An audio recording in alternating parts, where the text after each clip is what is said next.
안녕하세요. 미국에서 온 김샬럿입니다. 요즘 한국을 좋아하는 미국인들 사이에서 한국살이, before after 사진 올리는 게 트렌드인 거 아세요?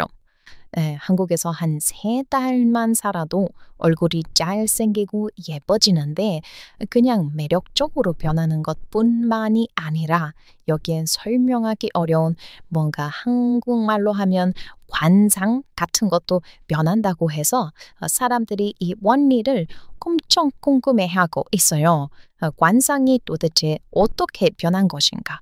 그리고 관상이라는 단어도 유행이 되고 있는데요. 관상이라는 단어는 미국에는 없는 단어거든요. 그리고 여기에는 사람들이 발견한 불편한 진실도 있으니까 오늘 영상 끝까지 봐주세요. 네, 얼마 전에 외국에서 올라온 한 영상이 화제인데요. 이분은 원래도 못생기신 분은 아니었어요. 그런데 한국에서 1년이 지나니까 이렇게 사람이 변했어요. 사람들은 엄청 놀랐죠. 솔직히 이걸 보면 뭐가 변했는지 정확히 모르겠어요. 그렇죠? 그런데 왠지 모르게 사람이 훨씬 깔끔해 보이고 잘생기게 변했어요. 이렇게 이런 영상이 바이럴되고 사람들이 점점 이런 영상을 올리기 시작했어요. 그런데 보면 볼수록 신기해요. 이 여성분을 보시면 뭔가 엄청 사람이 확 달라졌는데 자세히 보면 도대체 어떤 부분이 바뀐 건지 잘 모르겠어요. 사실 따지고 보면 그냥 똑같이 생긴 거거든요. 그런데 사람이 완전 매력적으로 변한 거죠. 물론 화장법도 크게 영향을 끼치겠지만 제 유튜브에서는 한국 코스메틱 화장품에 대해서는 수도 없이 말을 해왔어서 오늘 그 얘기는 안 하려고 해요. 대신 전문가들이 분석한 도대체 왜 외국인들은 한국만 갔다 오면 잘생기고 예뻐지는 것인가에 대해 얘기할 거예요. 그리고 한국이라는 땅이 지니고 있는 숨겨진 파워. 한국에 가면 무의식 중에 외국인들에게 끼쳐지는 한국에 보이지 않는 힘이라는 주제.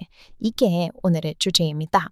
여러분들은 해외에 많이 나가보신 분들도 계실 거고 해외에 한 번도 안 나가보신 분들도 계실 거예요.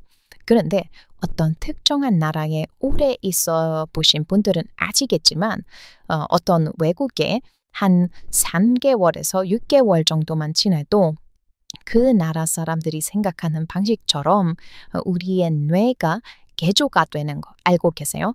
미국에서 오래 산 한국인들은 한국에 돌아가서 모르는 사람한테 쉽게 말을 거는 경우가 많대요. 그런데 해외에서 사는 것 중 가장 큰 변화는 바로 표정 변화예요.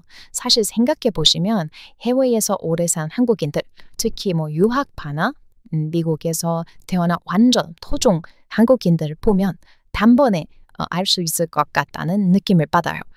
그들의 스타일이 비슷한 것을 떠나서 얼굴의 관상 같은 게 비슷하다는 느낌을 받을 수 있죠.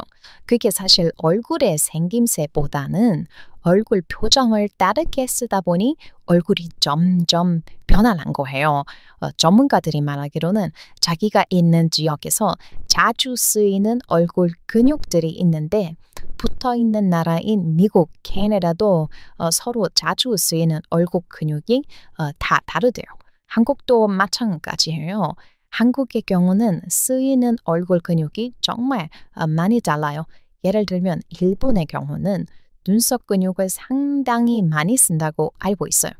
일본 사람 많이 보신 분들은 아실 수도 있는데 일본 사람들은 눈썹을 치켜 올려서 대화를 하는 경우가 정말 많이 있어요. 웃을 때도 입은 웃지 않고 눈만 웃는 경우가 많은데 일부 사람들은 눈 주변 근육과 눈썹을 위주로 사용한다고 해요. 미국은 입 주변 근육을 훨씬 많이 이용해요. 그래서 미국인들 영어 발음은 다른 나라 사람들이 구사하기에는 꽤 어려워요. 입 주변 근육이 미국인들만큼 활성되어 있는 게 아니면 완전히 네이티브한 영어를 구사하기 어려운 거죠. 그래서 어릴 때 미국에서 오래 살면 얼굴 근육을 미국인들처럼 쓰게 되고 입 주변 근육이 활성화되면서 영어 발음도 좋아지고 근육 때문에 얼굴이 점점 변하면서 미국에서 사는 한인들의 얼굴이 비슷해져 보이는 효과를 만들기도 해요. 그럼 한국의 경우는 어떤 근육을 많이 쓰는 걸까요? 전문가들이 말하기로는 한국은 절제라는 키워드가 있대요. 한국은 표정의 절제가 매우 중요해서 함부로 자기의 감정을 밖으로 내보내지 않기 위해 눈에 힘을 주거나 미간에 힘을 주는 경우가 많아서 미간 근육을 많이 쓴다고 알려져 있어요. 그런데 한국 사람들이 미국인들에 비해 주름살이 별로 없거든요. 미국 사람들도 눈썹을 치켜 올리는 경우가 꽤 많다 보니까 미국인들은 20살만 되어도 이마에 주름이 정말 많이 있어요. 사실 20살도 아니고 고등학생들만 봐도 이마에 주름이 정말 많이 있죠. 그런데 한국 사람들은 눈썹을 치켜 올리기보다는 미간에 힘을 주고 오히려 이마를 아래로 당기다 보니까 이마가 완전 빳빳하고 주름이 없는 거라고 해요. 신기하죠? 그런데 한국 사람들은 눈으로 웃는 경우가 많이 있다고 하는데요. 전문가들은 한국 사람들이 웃을 때 애교살이 드러나면서 눈이 작아지는 눈웃음, 이런 웃음을 할 수 있는데 이런 웃음을 자주 지으면 눈 옆 주름이 좀 생기는 경우가 많다고 해요. 그래서 한국 사람들은 이마에 주름은 거의 없는데 눈 옆 주름이 꽤 많은 경우 있다고 하더라고요. 미국의 경우는 40대 50대만 되어도 아까 말씀드린 것처럼 입 주변 근육을 엄청 많이 쓰다 보니까 입 주변에 주름이 생기는 경우가 진짜 많이 있어요. 그런데 한국 사람들은 입 주변 근육이 생기려면 나이가 훨씬 많이 들어야 한다고 하더라고요. 특히 한국어 자체가 입 근육을 그렇게 크게 사용하지 않아도 되는 발음들이라 입에 주름이 많이 생기지 않는다는 해석도 있었어요. 진짜 신기하지 않아요? 그런데 여기서 이게 한국에서 오래 살면 잘생겨지는 이유랑 무슨 상관이냐라고 물어보실 수도 있는데 이게 중요한 거예요. 미국에 최근에 유행하는 밈이 있는데요. 짧게 얘기하면 최근 남자들 사이에서 턱선을 만드는 운동이라면서 뮤윙이라는 운동이 화제가 된 적이 있었어요. 얼굴 근육을 단련을 해서 턱선을 만들고 잘생겨지는 운동이라는 것이에요. 그런데 이게 충격적인 게 이게 장난 수준이고 과학적으로 증명이 안 되었다고 비판하는 사람들이 많지만 사실 여기 묘잉에서 나오는 이 동작, 이 운동 방식이 한국어에 많이 들어있는 혀의 움직임과 비슷해요. 그러니까 한국 사람들은 한국말을 할 때마다 이 묘잉을 하고 있는 거라고 생각하면 되는 거죠. 한국말을 안 해도 잘생겨지는 경우도 있는데 이 경우는 외국인들도 한국에 있을 때는 미간에 힘을 주게 되는 경우가 있어요. 이건 카오융의 집단 무의식이라고 해서 어느 집단에 내가 속하게 되면 그 집단이 하는 표정과 행동 방식을 무의식 중에 따라한다는 이론이 있거든요. 그래서 외국인들은 한국에 가면 한국 사람들과 표정을 비슷하게 하는데 대부분 무표정이 되는 경우가 있고 미간에 힘을 주게 되면 이마가 아래로 당겨지면서 오히려 주름도 사라지고 눈빛이 총명해지는 경우가 많다고 해요. 미국에서 오래 살면 사람 눈빛이 약간 해롱해롱해지거든요. 특히 웨스트코스트 서부 지역 같은 곳은 진짜 눈에 초점 없는 사람들로 유명해요. 그런데 한국은 눈에 초점이 확실하고 눈에 생기가 도는 경우가 많은데 외국인들이 한국에서 오래 살면 그런 것을 경험하게 되는 것 같아요. 이제 다시 외국인들이 한국에 오래 살아서 외모가 바뀐 것을 보면 확실히 젊어진 느낌도 들면서 눈에 생기가 돌기 시작했다는 것을 느끼실 수 있을 거예요. 눈에 생기는 정말 중요해요. 성형외과 전문의들이 항상 하는 말이 하나 있어요. 얼굴의 주름이라든가 나이를 예측할 수 있는 겉모습은 사실 노안 동안과 크게 관련이 없대요. 주름이 없어도 늙어 보이는 사람이 있고 주름이 가득 있는데도 젊어 보이는 사람이 있대요. 이걸 나누는 가장 큰 요소는 안광이라고 하더라고요. 저는 이 안광이 무슨 뜻인지 몰라서 찾아봤는데 눈에서 빛이 나는 것을 뜻한다고 해요. 그러니까 한국 사람들 특유의 반짝반짝 빛나는 눈빛이 한국 사람들을 더 젊어 보이게 만들어준다는 소리죠. 미국에서는 항상 호들갑을 정말 많이 떨거든요. 특히 한국 사람들이 너무 젊어 보여서 한국을 정말 놀랍게 생각해요. 제가 미국인 친구들이랑 한국에 갔을 때도 누가 봐도 20살처럼 생긴 사람이 자기 40대라고 말하는 것을 보고 엄청 충격받았던 적이 한두 번이 아닌데 지금 생각해보면 그렇게 전부 젊어 보이던 사람들이 눈빛이 젊어 보여서 젊다고 생각했던 것 같아요. 그러니 외국 사람들이 한국에 가면 오히려 젊어진다는 소리를 듣게 되는 거죠. 전문가들 중에는 여기서 의견이 갈리는 부분이 있긴 있는데요. 한국 사람들이 생각보다 집 밖에서 운동을 하는 경우가 없고 특히 햇빛을 정말 싫어하는 사람들이 많아서 자외선을 차단해서 피부가 하얗고 피부가 젊다고 말하는 의사들이 꽤 있어요. 그런데 이건 틀렸다고 말하는 전문가들도 있어요. 한국인이 젊어 보이는 것은 단순히 피부 때문이 아니라 눈빛 때문이라고. 그리고 한국보다 운동 더 안 하고 한국 사람들보다 밖에 더 안 나가는 나라 사람들도 있는데 그 사람들은 왜 이렇게 늙어 보여? 그러니까 한국에는 뭔가가 있는 거죠. 그리고 한국에 오래 살아서 더 잘생기고 예뻐지는 이유에는 뭐 수돗물과 음식도 원인이 있는데 이건 이제 너무 많이 말했는데 또 말해도 부족하지가 않아요. 수돗물도 수돗물이지만 음식이 진짜 김치라는 발효식품은 할리우드 배우들이 챙겨 먹을 정도로 피부에 진짜 중요한 음식이죠. 결국 늙는다는 것은 피부 세포가 죽어간다는 뜻인데 김치는 균들과 싸워서 이기는 음식이니까 이것만큼 논리적으로 늙음을 물리칠 수 있는 최고의 음식이 없는 거죠.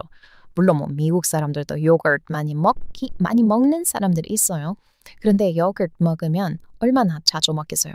많이 챙겨 먹어봤자 뭐 일주일에 한 번 정도 먹는 건데 한국 사람들 김치 발효식품 거의 맨날 먹잖아요. 이걸 따라갈 수가 없는 거죠. 그런데 어떤 전문가들은 한국에서 외모가 좋아지는 것에 대해 불편한 진실이 있다고 말하는 경우도 있어요. 성형 얘기하는 것 아닙니다. 네. 물론 한국의 성형 기술은 전 세계에서 최고 수준이라서 한국에서 성형하면 뭐 훨씬 잘생기고 예뻐지는 것은 사실이에요. 그런데 한국에 가는 미국인들이 무슨 뭐 전부 성형하려고 한국에 가는 것도 아니고 한국에 가는 미국인 중에서 뭐 30명 중 한 명만 성형을 할까 말까 한 정도입니다. 한국에서 성형하는 외국인들은 중국인이 압도적으로 많다고 들었어요. 미국 사람들은 생각보다 성형을 잘 안 해요. 그리고 미국에서는 얼굴 성형을 하는 경우는 별로 없어요. 미국에서 얼굴 성형했다고 하면 다들 너 얼굴 어디 다쳤었니? 뭐 이렇게 물어볼 거예요. 그만큼 생소한 일이죠. 얼굴 성형은 미국에서는 얼굴이 크게 다쳐서 뭐 복구를 해야 하는 수준일 때 받는 거예요. 미국에서 얼굴에 하는 것은 주사 맞는 것이 뭐 거의 전부고 대부분 몸매랑 관련된 성형 수술을 받죠. 그래서 미국 사람들은 생각보다 한국에서 성형을 하는 경우가 없답니다. 그러면 전문가들이 말한 한국의 불편한 진실은 무엇일까요? 그건 다음 영상에 이어서 말을 하려고 했지만 그냥 지금 말씀드릴게요. 죄송합니다. 장난쳐서. 네, 그 불편한 진실은 바로 한국이 외모 지상주의이기 때문이라는 것이었어요. 외모가 뛰어난 것은 뭐 어느 나라에서나 좋은 것이죠.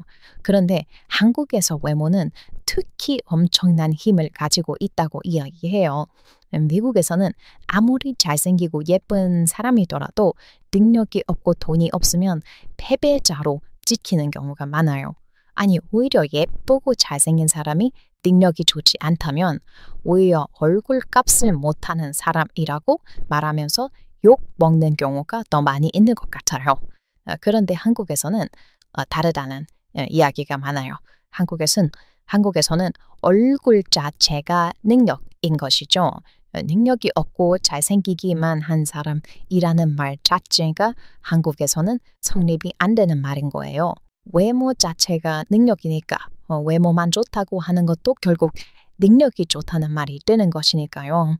그래서 전문가들은 외국인들이 한국의 외모적 압박에 시달리기 시작하면 평소보다 거울을 훨씬 자주 볼 것이고 평소보다 자기 외모에 대해 더 신경 쓸 것이기 때문에 며칠에 한 번 샤워할 것도 한국 사람들처럼 그냥 매일 샤워를 하고 피부 관리를 안 하던 사람들도 관리를 더 열심히 하게 될 것이고 자기 얼굴에 대해 더 관심이 많아지면서 마치 자신의 스펙을 관리하듯 얼굴을 관리하게 된다는 이론인 것이죠. 저는 이 이론이 꽤 불편한 것은 사실인데 어느 정도는 맞는 말인 것 같아요. 아시아에서 제일 잘생기고 예쁜 나라가 어디냐고 물어보면 전 세계 사람들이 거의 전부 한국이라고 말을 할 거예요. 그만큼 한국이라는 나라는 뛰어난 외모로 전 세계에서 유명한 나라예요. 최근 인스타그램에도 이런 데이터가 정말 많이 나와요. 전 세계에서 여자가 가장 예쁜 나라는 어디냐라는 글인데 여기에 한국이 1등이잖아요. 그런데 이거 조사가 잘못되긴 했는데 그게 뭐냐면 이 조사가 사실 한국에 한 번도 안 가본 사람들이 대부분 대답을 한 거예요.